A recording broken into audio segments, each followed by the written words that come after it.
செய்யுறு பந்தினை போல் உள்ளம் வேண்டியபடி செல்லும் உடல் கேட்டேன் என்று பராசக்தியிடம் பாரதி வேண்டிய உடல் நலம் உடற்பயிற்சியால் மட்டுமே பெற முடியும். அனைவருக்கும் வணக்கம்.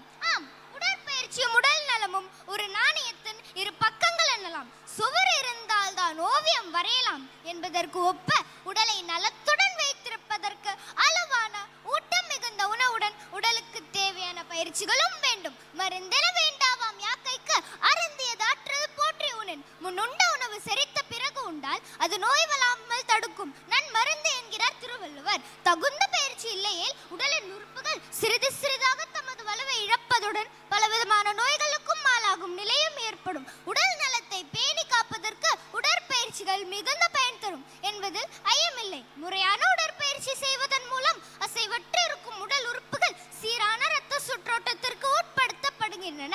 முறைப்படி உடற்பயிற்சி செய்யும் போது நுரையீரல் வேகமாக சுருங்கி விரிவடைவதனால் உடல் உறுப்புகள் பலம் பெறுகின்றன. ரத்தம் சுத்திகரிக்கப்பட்டு வெள்ளை அணுக்களின் எண்ணிக்கையும் செயலாற்றும் திறனும் அதிகரிப்பதன் பயனாக உடலின் நலம் பலம் பெறுகின்றது.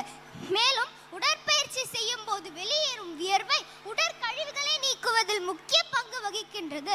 தொடர் உடற்பயிற்சியால் தோற்றப்பொலிவும் முகத்தில் தெளிவும் வளர்கின்றது. தளர்ச்சி குறைந்து உடலின் மிடுக்கு நடையில் வெளிப்படுகின்றது. ஏறு போல் நட என்ற பாரதியின் அறிவுரைப்படி அப்போதுதான் இளைஞர்கள் நடை போட முடியும். குழந்தைகளிடையே பெருகி வரும் உடற்பருமனை குறைப்பதற்கு உடற்பயிற்சிகள் மிகுந்த பயன் தரும். நடத்தல், ஓடுதல், நீந்துதல், மிதிவண்டி ஓட்டுதல், விளையாடுதல், நடனம் ஆடுதல் போன்ற அனைத்தும் உடற்பயிற்சி.